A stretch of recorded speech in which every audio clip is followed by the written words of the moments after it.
So we're here at Liberty Barbell today. We're doing some free injury screens. Some of the members here have mentioned they've got some stuff going on, some different nagging aches and pains. So we're here to really check out what exactly they're dealing with, to give them kind of a plan of attack, and to do a little bit of soft tissue work to get them feeling good, feeling a little bit better. Really excited to be able to help and give back to the community in environments like this. So my name is Danny Willie. I'm a physical therapist with True Sports Physical Therapy. Our clinic is located within Heritage Hills Athletic Club. We are one-on-one sports rehab, and we have access to the entire facility. So as far as the equipment goes, we have everything at our fingertips in regards to getting athletes feeling better and getting back to their true selves. So I actually went to 6 years of physical therapy school at Lebanon Valley. I went through the 6-year doctorate level program there. During my time there, I played ice hockey for the men's hockey team there, and had a great experience. I grew up playing ice hockey and baseball both, and was blessed to be able to play at the collegiate level. At this point, outside of physical therapy, I'm still involved as an assistant coach with Lebanon Valley's ice hockey team as well. The things that really inspired me to get into the physical therapy realm was, first of all, my experience in sports, but knowing that I wanted to do something to help people. There's nothing better than being able to see folks who are having some trouble with the things they love to do, and being able to get them back to feeling like their best selves, and to be able to doing the things that they couldn't before when they were injured. Most rewarding thing about my job, it's tough to say. We have great things that happen every day. I would say the most rewarding thing for me is optimizing and seeing some of these folks that are coming back from ACL rehab. This is probably the most common injury that we see, unfortunately. But seeing those kids go from truly being on crutches to getting back to the field again, that first game back on the field it's a really exciting thing for both us and for the athlete. So ACL rehab is a long road. Usually you're looking at about 9 to 12 months of rehabilitation on the PT side of things. And really, I had mentioned really from the point that you're on crutches all the way back to getting you on turf, taking contact again. I mean, we have a variety of football, hockey, soccer players that all have to be ready for that first event. The things that happen behind the scenes that often go overlooked from the physical therapy side, is all that time, all that work that it really takes to be able to get back to kicking a ball for the first time, to cutting, to, as I'd mentioned, some contact play again. It's a whole different story. And really, by the time they get back on the field, we have to check all those boxes, and it shouldn't be anything that's a surprise for that athlete to go back and experience that first game. So what's going on? What do you guys have? Well, when I was 12, for me it's pretty simple. I got this place in my lower back. Okay. And my knee. And your knee. Okay, both. Yeah. My knee is probably more recent. My back hasn't really been bothering me too much. Okay. My knee, I think it's just years and wear and tear from basketball. I went to the hospital to have it taken a look at, and they ended up with a steroid shot is what I ended up with, which made me feel good for about 3 months. Yep. Anytime I still play basketball recreationally on the weekends when I can. Played yesterday, and from the time I got home till this morning, I mean, it was swollen. Started blowing up on you. Yeah, but it seems like basketball is the kind of the common denominator there. Did they ever do an MRI or anything on there? Yeah, there was some wear. There were some spots that I guess were supposed to be square that were more rounded off, just wear and tear. Okay. But he said too young for knee replacement. Yeah, no, not going down that road. Yeah, so steroid shot is what I ended up with, and honestly, I felt like I could play kickball the next day. Did they send you to PT or anything like that? No, they did not. Okay. They told me pretty much the shot can last anywhere from 3 to 6 months, depending on. Yep. And I asked them, once I get the shot, am I like full board? Can I go? And I did. And actually, that's right about when I started in here. Great. And I didn't feel no pain. And even after the shot wore off, I didn't. But once the weather broke and I started playing basketball again, right back. Yep.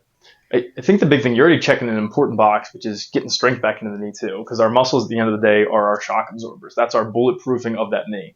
The one thing I want to take a look at with it is how the joint mobility physically is to it. And so many things, these things can be connected, that if you're not absorbing force the right way through that knee, it can create problems in the back. It can create some shock absorption issues, and especially when you have some discs in the past that have been an issue, it can really flare those things up. So I'm starting to feel it in the right knee, but I think that's compensating for when I'm hurting here, and I want to still push through. Yes. Yep. That's super common.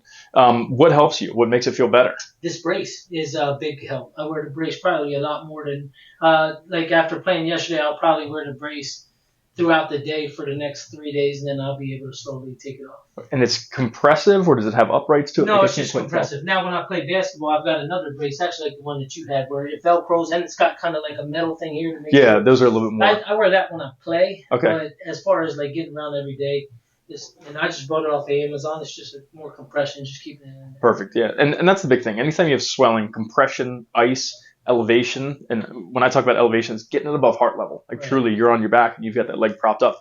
Those are the things that really, really help with our elevation or with any kind of inflammation in the area. Okay, you mind if I check it out? No. Do you want me to take this off or? Yeah, if you just roll it down, that's fine. That's just fine, I man. can tell That's you all right. that from.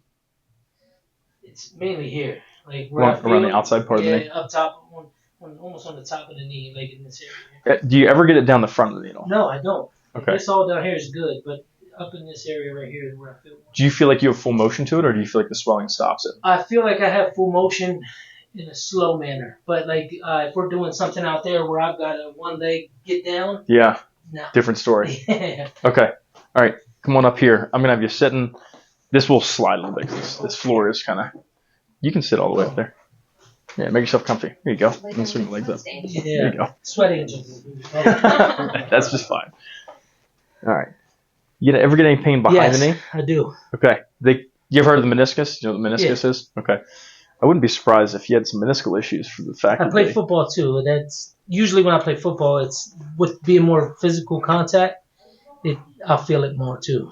You kind of picked all the tough sports for the knees, huh? You can't find something like swimming, maybe? No. And I'm kidding. Am I hurting you when I press like that? Right here. I can feel it tightening right here. Okay. Any stretching happen in the back of the knee? No. Okay. Yeah, see, I can feel that right here. So what I'm thinking, your quad, it's super important that it has control of your full motion. Because if your knee goes through full motion, but if the quad doesn't know what to do with that, which it sounds like you're kind of experiencing, then it turns itself off. And then you end up in no man's land. You kind of get this Right. buckling that happens to it. It's when I'm in the prime of it hurting, it buckles a lot. It does. Okay. So a couple things that can cause buckling. Quad strength, first of all, if you don't have quad strength through the full range of motion. The other thing is swelling in there actually turns off the quads in the first place. So if you have this recurrent swelling, it blows up, it calms back down when you wear the compression on there. Those things can cause these recurrent issues along the way. Okay, scoot down this way. You're going to lay all the way in the back, so make that full-on sweat angel because I'm going to bend you. A couple main things we have to look at with the structure of the knee itself. We talked through the meniscus. That's your brake pad through the middle of it. Runs this way. It's your shock absorber. Right. We've got our MCL on the inside of the knee, our LCL on the outside of the knee. And then inside the knee, we've got the ACL and the PCL. The PCL is what I feel like it is off my research. Okay. Now, the one thing I will say with PCL, common ways that people injure that, if you fall on a bent knee really, really severely. Now, you played football. I'm sure there are plenty of times you've fallen on aggressively on a bent knee. Yeah, and I'm a lineman, so yep. Anything, when I press you that way, does that hurt you at all? Nope. That doesn't recreate any of your symptoms? Nope. So the PCL prevents that right there from happening. If that's not recreating your symptoms, I think less PCL. My guess so far is meniscus, based on everything you've described. But this over the top is less meniscus. That to me, that could be something else. It could be that you have muscles in that area that are trying to brace you, and they're just trying really, really hard to keep you from buckling. Part of it could be some residual swelling that kind of goes around. Do you get like a horseshoe of swelling around there? Yeah, it starts here, and then the rest of it will go. That's and it's more on this, like I said, on this inside here. Look right there. That's like a pocket. Does that hurt you? Yep. That's your meniscus, bud. That's what I'm thinking. Yeah, that right there, I feel like you just touched it. Scoot down this way a little bit because I'm going to lift your leg up. I just don't want you to go flying off that end. Yeah, and it's recreating the same exact symptoms. Yeah, that to me looks like meniscus. Okay, when do you see Doc again? Do you have any follow-up with them? I don't want to do the steroid thing. Yeah, I'm with you. So I've been just trying to be more conscious of it. Okay. I just don't want to go steroid shot every 3 months. Agreed. Well, first of all, your range of motion looks awesome, so I don't think your joint is stopping you from moving, which is really, really important. I think you're taking the right steps in being in an exercise class like this and working on your strength for it, because again, this is our built-in bracing of the area. That's our bulletproofing, if you will. But I do think we have to keep that swelling down somehow. So I'm not going to tell you to avoid basketball by any means right now. I'm not taking away all those fun things, but I do think there's a little bit of jumping and some force absorption that probably has to be implemented. Yep. Plus, the thing that's tough is like, how old were you when you were playing basketball and football formally? Oh, since probably middle school. Okay, that's a lot of competitive. Yeah, it's a lot of miles on those knees, right? So the only thing is we don't bounce back from injury the way we did when we were like 14, 15, 16, and we feel invincible, which is great. I want you to stay active. Right. But That's how I felt when I got the steroid shot. I felt like of course I was ready to roll. Yeah, it's like a fountain of youth, right? Those steroid shots. The only thing, and I'm glad you told me that you're not like insistent on getting those repeatedly. I'm not. I want to fix it naturally. I believe there's a way. Well, and I think there is a way too. Those steroid shots, they limit you to only having one every like 3 to 4 months because too many of them in an area actually starts to decay tissue over time. It starts to take away some of the tissue. So they are a temporary fix. But that temporary fix, especially when you can come in and you can do strength training on top of that, super important to make you in a comfortable environment without just flaring it up. Like on the flip side, you see these athletes, they're all beat up. We see them on TV all the time. With big ice bags on their knees. Of course. That whole leg thing. Well, they're just relying on the steroid shots, though, which becomes a whole different problem. So someday they turn like maybe 45, and all of a sudden you're like, why does that guy walk like he's 70, I right? tell my wife that all the time. You're going to be pushing me around. No, you're taking good care. That I feel here. That's stretch. That's muscle stretch, which is good. When we're talking about this out here, that's more joint line related. So I think that's what's going on there. Yeah, I think it's worth getting your meniscus looked at, though. Just even if you tell them that you don't want. Touched it and pushed on it, that's exactly what. Even if you don't want to get steroid shots in it, I think it's important that somebody has some view of it. And that way you can track it over time, too. If they get an MRI like that, at least they can look at it and say, okay, the tear's getting worse. When it first started swelling, there's been times where they would pull fluid out of it. Oh, see. It would. And that's when they stood. Then they see right now. Just that motion I'm in right now is all. So big thing again, compression, which you have on there, which is awesome. Already a really good starting point. Ice, elevation. Those are the three things that anytime you do activity, you got to consistently get after that stuff. I think that'd really help you. Is there a physical therapy treatment that I could go through to strengthen it? Where you focus like it's more focused on the.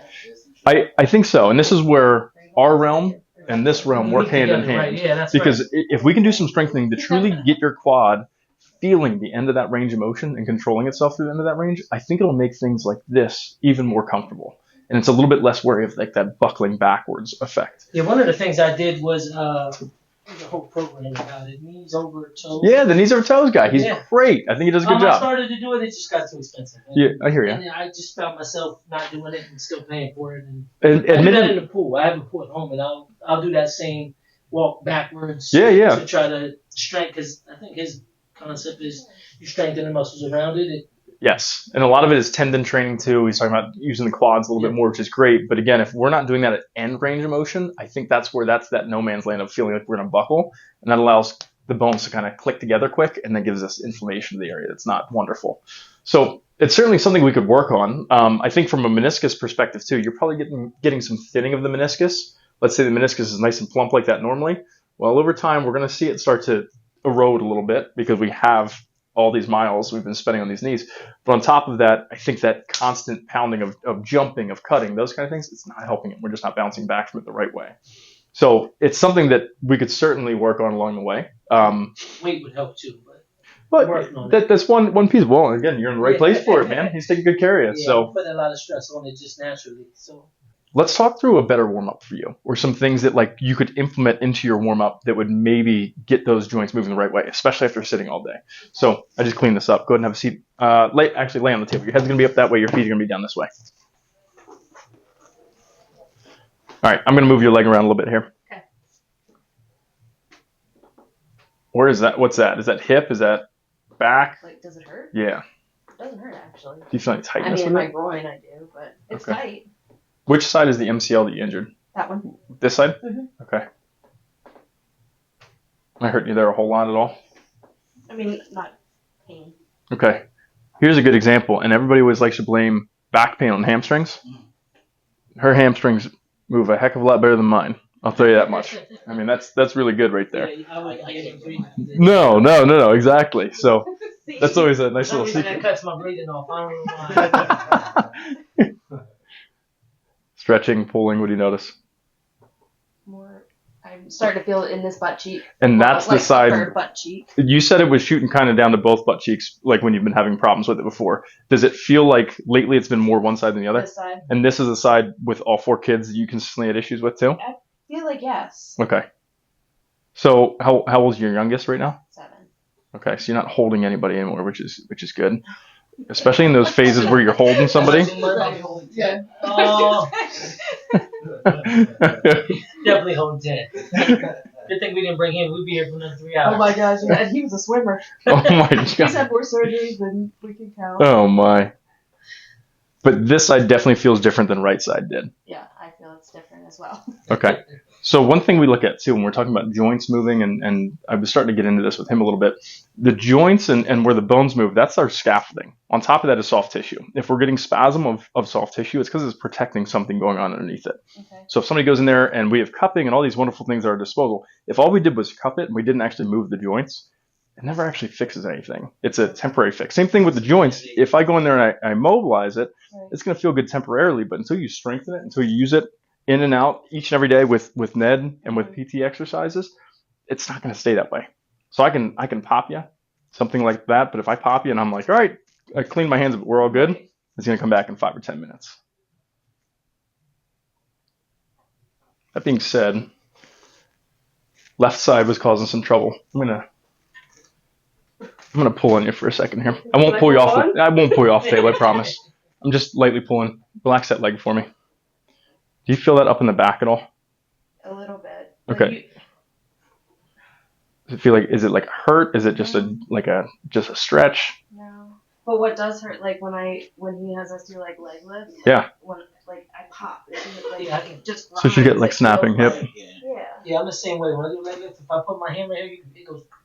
You can almost feel it. So as you guys are doing that, one of the things you start to use is you're using your hip flexors to do your abs job. If we're using the core the correct way, really that should have less of that popping effect to it. So one thing I want to cue for you, and I'll show you this as I show you even some warm-up drills too, is flattening that low back. The more that she tucks the tail a little bit more and doesn't let her shoulder blades come flying up off the ground, it'll make it a lot tougher. You'll feel it kind of around your belt line almost. You start to feel it. But then you're finally using the right muscles. You should have a lot less like pain, clicking, all that kind of stuff in it. All right, I am going to do a quick pull on you, so you might feel a pop here. No, you don't have to hold on. I'm not going to pull you off the table. Nice and relaxed. Oh. Feel a little pop? Yeah. Oh, she's taller now. Yes! Yeah, one leg longer than the other. Go on your side facing me. Yep. I'm going to take the top leg. I'm going to bend you up a little bit. Go right there. I'm going to take that arm from you. I'm going to twist you some. This way, good. Tuck that underneath your head like you're sleeping. I'll take that arm from you. Oh gosh. This one's going to lay right on top. You might get some pops and cracks during this. You might not. You feel just stretching there? Mm-hmm. Okay. Painful or just stretch? Stretch. Okay. That's all I'm looking for. So pops and cracks aren't always the goal. If they happen, that's fine. But we're still mobilizing through that area. Good. And then let's try over on that side. Yep. Flipping the whole setup over here. I'll set you up all over again. I'm going to take that from here. I already forgot. I'll take that arm. I'm going to twist you a little bit here. Good. And you can tuck that hand underneath. I'll take this arm from you. Good. I'm going to roll you towards me. Now, between the two sides, this feels tighter to me. Do you notice a difference between the two? Like the whole way up into here. Like almost into your upper back. Yeah. We're going to talk through why that happens too. Little pop there. Do you feel that? Okay. Onto your back again, please. Good. Both knees up. Okay. Press apart. Press, press, press, press, press, press, press. Relax. Again. Press. And relax. Press again. Good. One more. Press. Oh my gosh. You getting tired? Squeeze. Squeeze again. Nope, no pops on that one. That's okay. All right. So one thing I want you to start doing every morning, easy one before you even get out of bed. Okay. Feet and knees together. Okay. You're going to take your knees side to side. All that I want you to worry about is keeping your shoulder blades flat as you're doing that. Okay. But I want you to try and get your knees as close as you can to being completely against the ground. Okay. All the way over this way. Do you feel any pulling in the back there? Okay. Just light, nothing too crazy, right? You're going to do 20 to 30 of these to each side. As soon as you finish them with feet and knees together, I want you to go feet and knees a little bit wider than shoulder width apart. Okay. So, same idea here. Good. Let the knees fall to that side. Try and flatten this one out as much as Am I possible. allowed to tilt my foot? You can tilt your foot, yeah. Okay. Do you feel that more through like your oblique into the side of your hip? Yeah. Okay. Over this side? Does that hurt you at all in the SI joint on that side or in the back? Feels pretty good right now. Good. Okay. So again, 20 to 30 of these ones too. So feet together, feet apart. You're going to work on those in the morning, at night before you go to bed, and certainly before you do workouts here. Okay. I think that'll start warming up the joints a little bit. Should create a little bit more tolerance for rotational activities as a result. One thing that you were talking about, the leg lifts, you said you have a hard time with those. Mm-hmm. One thing I want to fix up a little bit. Naturally, your back's sitting with a little bit of an arch to it. Flatten your back down against my hand. Now, first of all, don't hold your breath. Don't feel like we should be able to have a conversation as you're doing that. The other thing I don't want to see is I don't want to see your shoulder blades go up that way. So shoulder blades stay flat. Flatten your back against me. It should almost feel like you're taking your tailbone off the ground. Okay. What do you feel working as you're doing that? My butt. You feel your butt working? Okay. No. Which is okay. Do you feel core? Do you feel belt yeah. line? You feel all down the front right now. Yeah. Okay. Now let this leg down. You can keep that one up. Did you hear that? You can keep that one up. Oh, okay. Flatten against me again. Without this happening, flatten. Good. Okay. I want you to lift this leg to the level of this thigh right here. Don't lose this here. And don't cheat with those either. Good. Okay. Up and back down 10 times. Flatten. That's really hard. What do you feel working? My abs. Okay, good. So it completely changes the game a little bit for her, just with a little slight change to that. Do you feel popping, cracking in the hip? Nothing like that? Wonderful. So that should be your shock collar. If you're feeling popping or cracking in the hip, we're probably not doing it right. Let's flatten the back. Don't let the shoulder blades win either. But you should really start to feel that more along the belt line as a result. Right. Okay. Cool. Awesome. Cool? Okay. For both of you, you might be a little bit sore after some of the stuff I worked on with you today, and that's okay if you are. These are joints that haven't moved like that in a little bit, but it's an important piece of it because the better they get moving, the better you can move in here too. So the key is that she should stretch when she wakes up in the morning. I feel like somebody told you that. I'm not. It sounds familiar. Sure. It does sound familiar, It does Ned. sound familiar to me, though. Okay. Good. We're all on the same page. Cool. Yeah. Bobby's coming in. Bobby's next. Oh shoot. Come on, we're waiting for you, Bob. I'm kind of the bad case. I'm kind of a bad case. She was dancing in the hallway. Nice. I have a video. She said her first time she got 6 toes on the right foot. That is a bit of a problem. I can see that throwing you off. I don't know what to do. Throwing off the box up a little bit. Can't tell. We heard a Jamaican guy one time say that there's no such thing as problems, there's situations. He said it's a good situation or a bad situation. Mine's a real bad That sounds like something from Jamaican. Situation. All right. Thank you. Thank you. Yeah, it's good Yeah, meeting you. thank you. Here, let me. Yeah, let me grab a car. Yeah. You still work? Are you hurting? Are you okay? Yeah, I'm fine. She's a little taller on that one side I right was doing now. really well. Like when I There you go. Yeah, thanks, man. when I And here- started here. That way you have an idea what kind of stuff we do. So everything, I don't know if you've been to PT before, but everything is one-on-one. It's a little bit different. Sports rehab's what we do. So we're out of Heritage Hills Athletic Club, actually. So, but yeah, we're real close by. So Thank you for the really excited to be able to help you guys out today. Did you get one for me? Yeah. Oh, she's got the shirt on. Oh my gosh, I just realized it. That's where we were working out when I was at my prime, after my prime. We're lessees there. I'm glad you're here. Oh, yeah, take that I'm one. glad you're here. Yeah, I'm not going to take my hand off it. You made the right choice. I'm glad you're here. He got you on camera. You better. I know, right? Like, I'll see you guys 1 second. all right, let's have you sitting. I'll sit on that side of you. Or stand on that side of you. Go ahead and have a seat. All right. So we talked through a lot of different stuff, kind of what you've been dealing with. We were talking about thoracic spine. We were talking about the connection into the arm. And really, we talked about the neck and what they haven't addressed a ton with the neck yet. I'm going to poke around through the neck a little bit. I just want to get an idea of resting tone through there. Are your right hand dominant too? I am. Okay. If I start hurting you too much, let me know about some of this stuff here. So that's a super common site where you end up having some pain. You're feeling that already? Mm-hmm. Okay. Does that shoot down into the hand or is that pretty local? It's pretty local. Okay. Anything down through this stuff? No. Well, a little bit. Okay. That goes more down my arm. Down here does more so. Yeah. Okay. And that's where, when you talk about that rib that feels like it kind of slips out, is it through this area here? It's like right in here. It gives you like that rib cage type feeling. Yeah. Okay. So one thing we start looking into right away then, I mean, she's tight through her thoracic spine in the first place, but what's called the costovertebral junction, where the rib comes around and meets the thoracic spine, can really be a common site for some issues that create some of that same feeling. Is it down as low as this or no? Not as much. Okay. Do you ever crack your own back? Do you ever feel relief if you crack your back? Yes, sometimes. Okay, so you intentionally will crack your back occasionally? Occasionally, yeah. Ugh. Okay. Does it freak you out if it cracks? No. Okay. So this is all just soft tissue stuff I'm doing right now, and you do have your resting tone through here is severe. Mm-hmm. It's severe.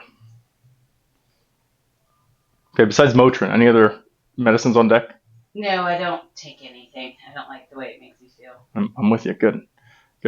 Well, and that's where you and I kind of see so many folks that are relying on medications, and the power of movement, the power of mobilization, and getting people. It masks it. So It does. You're not solving anything. All right, a little bit of palpation through here. First rib will be sitting way up through here. Mm-hmm. Terrible on the right side? Mm-hmm. Okay. Now, full disclosure, like left side, usually first rib is not super comfortable. So even on a good side, it might not feel great. I can feel that tone is holding on to that side pretty severely. I'm going to poke at you a little bit there, Mm-hmm. okay? Is that awful? A little bit, but Does it start to run to behind your ear, or does it stay pretty local? it stays local. Okay. Anything down the arm? Mm-mm. Do they talk you through why first rib would have an effect on all these nerves that run through here? Not really, no. Okay. So one thing we look at, what's called the brachial plexus, this whole tree of nerves that's running through that area, can have some pressure that's put on it by the first, by the first rib itself. I'm not going to mess around there. I'm just going to be quick. I want you to press your head against my hand on this side. Press, and relax. Press again. Press, relax. One more. Press, relax. Good. Big deep breath in and out. Okay. You okay there? Mm-hmm. All right. First thing I want you to do, take the arm out to the side. Is it here? Is it here? What are you feeling most? Back part of the shoulder. Okay. Worse, better, the same after first rib stuff. Like when Actually, it's better now that you did that. in the middle of the workout, you couldn't quite get it up that high? Mm-mm. Okay. I want you to turn your head to the right as far as you can. Turn your head left as far as you can. Pain there at all? A little bit. Okay. Right and left, or one worse than the other? Just left. Okay. Look straight ahead again. Side bend your head to the right, and then side bend to the left. Ugh. Not so great going that way. Mm-mm. And that's that muscle tension there that you feel that holding you back. Really? Yep. So that's all soft tissue. So if this was first rib, side bending and rotation to the same side, to the right side in that case, would be blocked. Those would be the two that give you more trouble through here. Okay. So I mentioned to you, we're going to do a little bit of cervical stuff too. So let's have you're going to lay on your back. Your feet are going to be down this way. And I just want to side glide a little bit through that C-spine and see how you feel.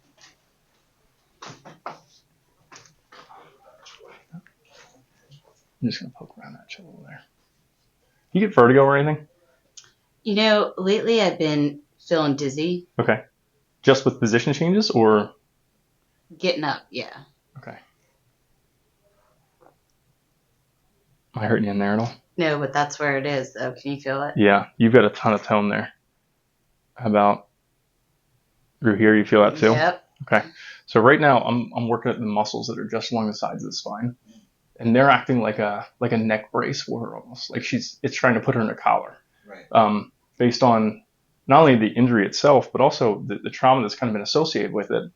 Her body is being held in a state of like collar. You know, I mean, that's Right. what it wants. But the more that your neck learns that's allowed to move again, Mm-hmm. the better you can start trusting that, and hopefully the better the nerves start feeling through that arm. But just through your experience with OT and PT, have they been doing a ton of work? Has anybody done a ton of work up here? She will do that occasionally. Okay. What you're doing? They ever do traction with you at all? No. Okay. Traction is bad, or they just haven't tried that? haven't tried it. Okay. I'm going to just do a light bit of traction. So nothing quick. Just gentle pull. I'm trying to avoid your earring there. Sorry. You feel that in the neck? Just like a gentle pull in the neck? Yeah, and I actually feel it down here. Okay. In like a good way or bad way? Good way. Okay, good. So when we talk about those vertebrae and like the compression through those areas, the discs are our shock absorbers, are our spacers. Over time, the discs shrink, they start to lose hydration. That's a very normal thing. But as they lose hydration, we start to irritate the nerves a little bit. You start getting some shrinking. Nobody tells me they get taller as they get older. So that's that phenomenon. Now, when we do traction, we're adding some space, some height. It doesn't mean she's going to be taller when she gets off the table. But if it creates a little bit of space for that nerve to breathe, it can make a big difference for that right arm and for really the first rib through that area, all those kind of things. Your arm tingling or anything like that? Mm-mm. Wonderful. Good. So when we talk through like nerve irritation, if we get some lateral canal stenosis, which means that the hole at the side of the neck, we have holes on either side of the spinal cord, which is where the nerves exit. If they start closing down a little bit, creates all kinds of issues downstream. Can create something as far down as her thumb feeling it. With us giving some space to the neck and opening up that lateral canal, it should put us in a spot that hopefully that thumb starts to feel a little bit better.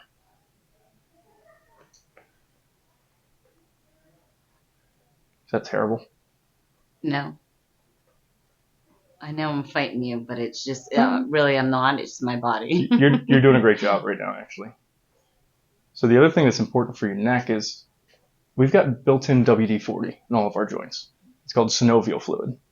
It gets secreted when we have motion through that area. But if she has this cervical collar on all the time, if her neck is creating that motion, never. So it's like a squeaky door hinge that's never getting the chance to open, close, and nobody's putting WD-40 on it.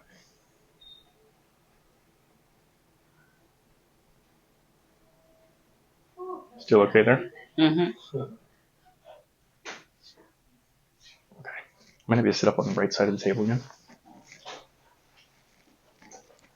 Get your bearings for a second. All right. Can you turn your head right as far as you can, please? And then left. Okay. Let's do our side bending to the left. So this is still going to be pretty tight. One thing that I want you to keep up with, heat tends to be really good for those kind of muscles. Stretching is good for it too. But you never stretch frozen pizza dough. You're going to stretch dough that's heated up, right? That's our best bet. Okay. Go ahead and relax for a second. How do you feel so far? Good. Your arm is okay right now. Arm's Nothing's fine. flared up in the hands. Just right here, but that's usual. Try this up out to the side. Or worse, the same. The first thing we did was first rib, strictly when I was pressing down on that. That's better. That doesn't hurt. Okay. Now, if I was able to work with a little bit more time here, one thing we would want to look at is like how many reps can we get before you start getting so much fatigue that you can't lift that arm anymore. Let's say it's 5 reps. What that usually shows us, if it just falls off a cliff after 5 reps, is that there's chronic nerve impingement of that area. With that, and it sounds like you've experienced a lot of that so far. If we can free up that area, we should start getting to like 7, 8, 9, 10. We're just all of a sudden we're able to get up over there. It's a completely different, profound fatigue than somebody just like running out of gas at like 8 reps on a lateral lift. So one thing that might be worth kind of measuring along the way and kind of seeing progress-wise, hey, I got 8 reps today. I feel pretty good. It gives us an idea if we're heading the right direction. Okay. We did talk about T-spine. I'm not going to mess with your T-spine too much right now just because I want to see how you feel after just cervical stuff.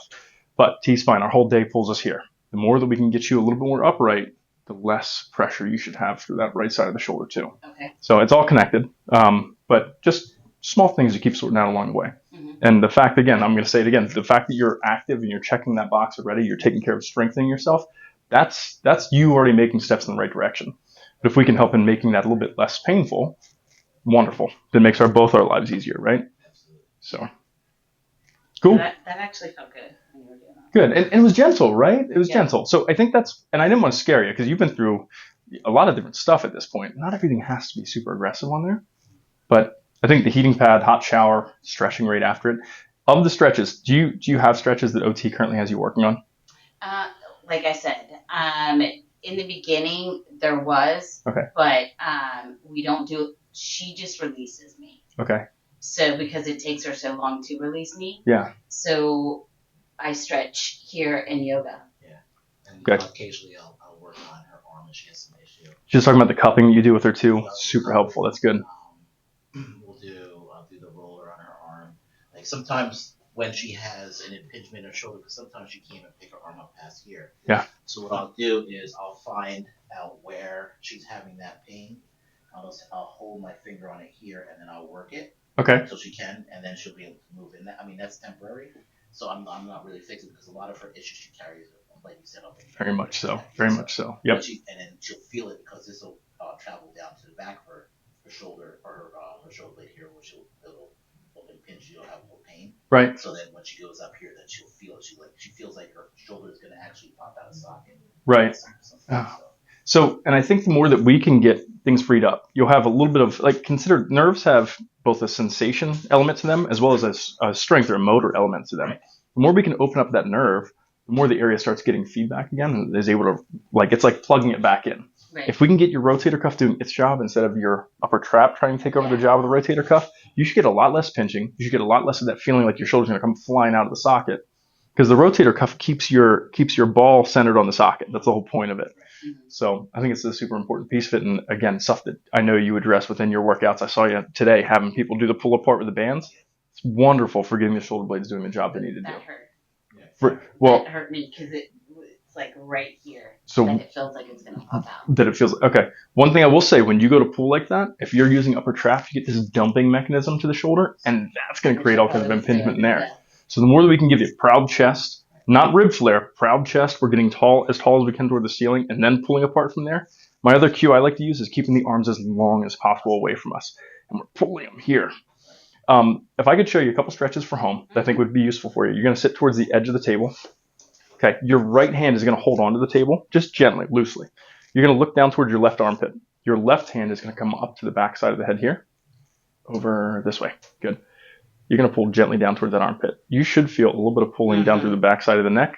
You're going to hold those for 30 seconds 3 times. This is a levator scapulae stretch. So 3 reps, 30 seconds.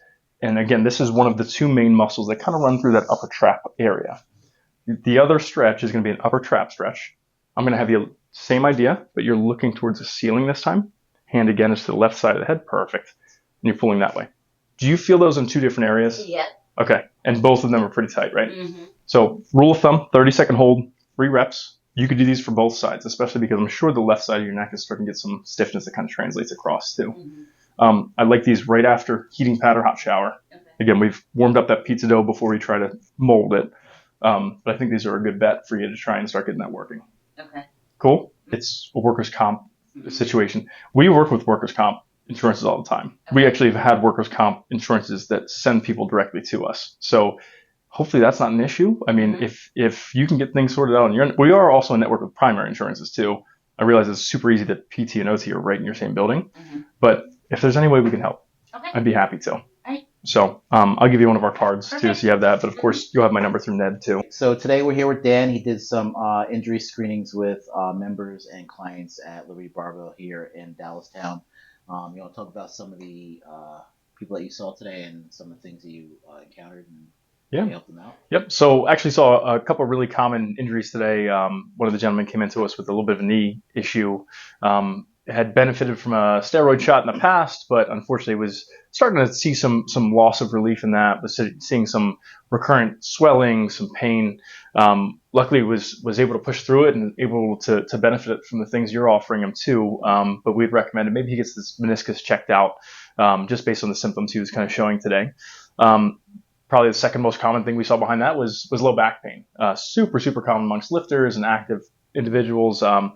Unfortunately, she was dealing with what seemed to be some SI joint symptoms from that left side, and we actually mobilized her today. So we did some stuff right in here to try and get her some relief today, and hopefully she'll be feeling a little bit better tomorrow. And then we saw some neck pain, which is super common. With neck pain, one of the things we have to kind of trace is it causing some nerve inflammation downstream? And sure enough, she does have some we call radiculopathy, or some symptoms that are kind of running down the arm a little bit.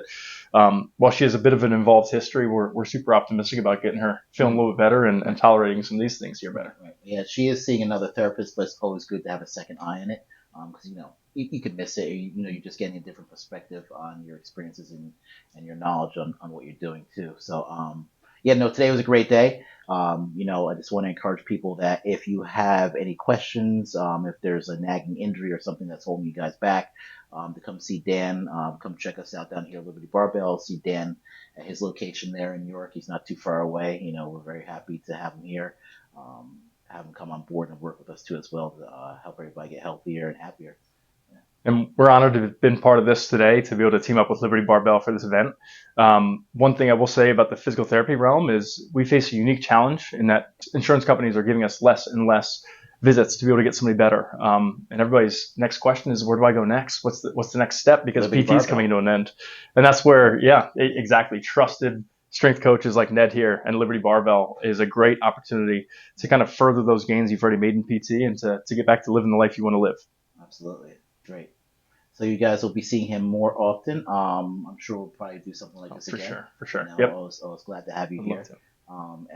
So if you want to check him out, your address? Yep. We're at True Sports Physical Therapy, located inside of Heritage Hills Athletic Club, right here in York, PA. Yep. Or contact us here at Liberty Barbell at 401 East Locust Street in Dallastown, PA.